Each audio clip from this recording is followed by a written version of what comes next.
A névoa sempre foi um véu inquietante que cobria os montes Apalaches ao cair da tarde. Era nesse ambiente isolado que vivia Ethan Collins, um jovem guia de trilhas que dedicava sua vida a explorar os segredos escondidos entre florestas densas e cavernas esquecidas. Crescido em uma pequena cidade da Virgínia Ocidental, Ethan herdara do pai o fascínio pelas montanhas e os sussurros que pareciam se arrastar entre os pinheiros quando o vento soprava forte. Apesar do amor pelo lugar, havia algo que o atormentava. Relatos antigos, passados de geração em geração, de viajantes que nunca voltaram. As montanhas não perdoam os curiosos, dizia sua avó, com a voz embargada pelo medo de lembranças antigas. Ethan, no entanto, sempre acreditou que tais histórias não passavam de superstições criadas para assustar crianças. Até que, em uma manhã fria de outubro, recebeu um pedido estranho. Um grupo de estudantes universitários queria que ele os levasse por uma trilha abandonada, conhecida entre os moradores como Caminho das Vozes Perdidas. O nome, sombrio, já seria suficiente para afastar qualquer pessoa sensata. Mas os jovens estavam dispostos a pagar bem, e Ethan, mesmo contra sua intuição, aceitou. Enquanto se preparava para a jornada, um mal-estar tomou conta dele.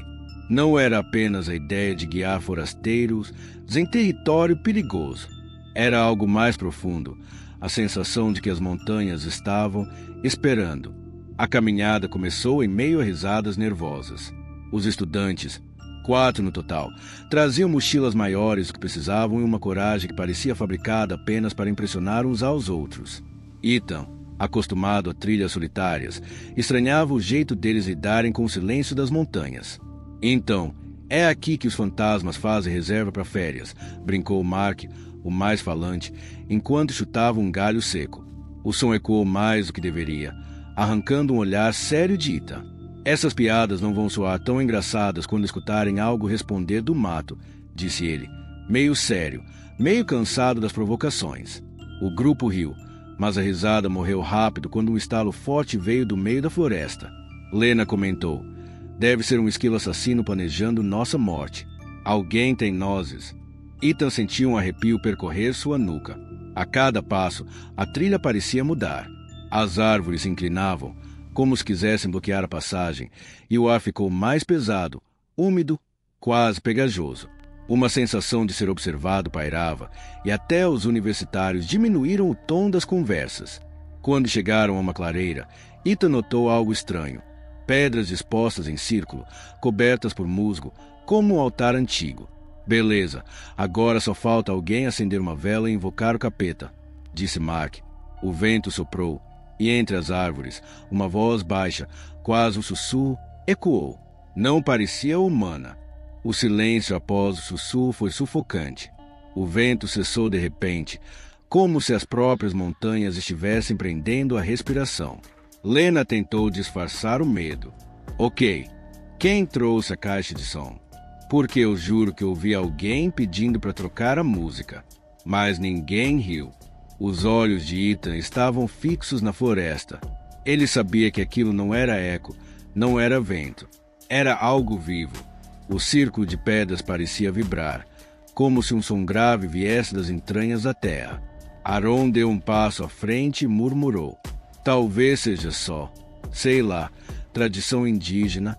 De repente, uma sombra passou rápido entre as árvores. Não era humano. O grupo se uniu instintivamente, respirando acelerado. Ethan disse, a partir de agora, ninguém se afasta. Ninguém. Um riso baixo ecoou na floresta. Sarah apertou os braços de Ethan. Isso não é gente. A trilha de volta parecia sumida. O caminho atrás deles era apenas uma massa de árvores torcidas, fechadas como muralhas. Ethan sentiu a garganta secar. Foi quando algo estalou acima deles. Entre os galhos, 2 olhos amarelos os observavam. E então, um grito, não humano, agudo e metálico, fez o peito de cada um vibrar. O grito ecoou por longos segundos. Sarah caiu de joelhos, tampando os ouvidos, enquanto Mark murmurava. Eu acho que ela está esperando algo. Ethan respirou fundo e colocou as mãos no círculo de pedras. Uma energia estranha percorreu seu corpo. A criatura hesitou, recuou e desapareceu na névoa. O grupo caiu no chão, exausto. Mark olhou para Aaron. Então, funcionou? Aaron deu de ombros. Não sei, mas funcionou. Acho. Lena olhou para Ethan. Você salvou todos nós. Não só eu, respondeu Ethan. Essas montanhas testam a coragem. Cada um sobreviveu porque não desistiu. O silêncio voltou. A trilha parecia aberta e o sol começava a nascer. Mas quando olharam para trás, viram uma sombra alta e pálida. Um último sussurro percorreu o vento. Até a próxima. Meses se passaram, mas nenhum dos estudantes esqueceu o que viveram. Ethan voltou às trilhas, mais cauteloso, com uma determinação silenciosa. Cada árvore parecia sussurrar lembranças daquela criatura. Cada vento carregava ecos do grito metálico. Mark tentava rir, mas suas piadas eram nervosas. Aaron guardava a pedra como talismã. Lena pesquisava histórias antigas da região. Sarah carregava sempre uma pequena lanterna. Ethan, sozinho em sua cabana, olhava para o vale coberto de névoa, sentindo o peso de cada relato antigo. Ele sabia que as montanhas eram sentinelas de histórias que nunca terminam. Em uma noite silenciosa, Ethan ouviu novamente o sussurro distante. Até a próxima.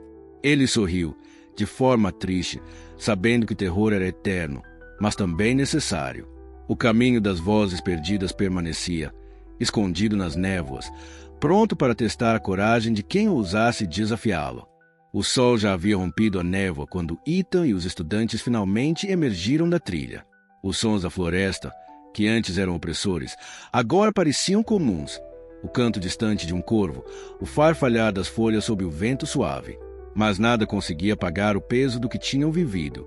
Sarah mantinha os olhos fixos no chão, ainda trêmula, como se temesse que qualquer olhar para a mata pudesse chamar a criatura de volta. Mark, tentando aliviar a tensão, comentou com um riso nervoso. Bom, pelo menos ninguém virou janta de espírito hoje, né? Já é lucro. Lena deu um meio sorriso, mas respondeu com firmeza. Não brinca, Mark. A gente viu aquilo. Eu não sei o que era, mas não era humano. Aaron, ainda segurando a pedra que pegara do círculo, olhava fixamente para ela, como se carregasse parte da energia sombria das montanhas. Talvez seja melhor devolver isso, disse, hesitante. Ethan colocou a mão no ombro do rapaz. Guarde-a, lembre-se dela. As montanhas testam quem entra nelas. Hoje vocês passaram, mas a floresta nunca esquece. O grupo se dispersou, cada um carregando uma cicatriz invisível. Ethan, sozinho, voltou para sua cabana. Olhando para os Apalaches, murmurou para si mesmo. Elas não queriam nos matar. Queriam apenas nos lembrar de quem manda aqui. No silêncio, uma rajada de vento atravessou as árvores, e por um instante, Ethan jurou ouvir aquele riso baixo, áspero e irregular. Não havia fim para o mistério. O vento cortava entre as árvores, fazendo os galhos rangirem como ossos sendo torcidos. O grupo de viajantes, já cansado e quase sem forças, percebeu que havia algo diferente no ar. O silêncio não era apenas ausência de som, era um vazio sufocante, como se a própria floresta estivesse prendendo a respiração. De repente, uma voz, fraca, arranhada, quase humana, ecoou entre as árvores. Vocês não deviam estar aqui. As lanternas piscavam, e cada passo parecia arrastado, como se o chão tentasse segurar seus pés. O cheiro de terra molhada e ferro enferrujado dominava o ar. Foi então que, no alto da colina, uma fogueira se acendeu sozinha. Ao redor dela, silhuetas retorcidas começaram a dançar, figuras sem rosto, que lembravam homens e mulheres, mas se moviam como marionetes quebradas. Um dos viajantes caiu de joelhos, aterrorizado. Outro tentou correr, mas a floresta o envolveu em sombras tão densas que o engoliram inteiro. O último, já sem forças, apenas fechou os olhos. E no instante seguinte, silêncio. A floresta voltou ao normal. Nenhum sinal de fogo, nenhum vestígio de passos. Apenas a brisa fria e o som distante de algo que parecia risadas. E é por isso que, até hoje, dizem que quem ousa passar pelos montes Apalaches à noite nunca volta do mesmo jeito. Alguns desaparecem para sempre, outros retornam, mas com olhos vazios, como se uma parte deles tivesse ficado para trás, dançando ao redor da fogueira. Então, da próxima vez que você ouvir um estalo no meio da noite, lembre-se, pode não ser apenas o vento. Talvez alguém esteja esperando por você na escuridão.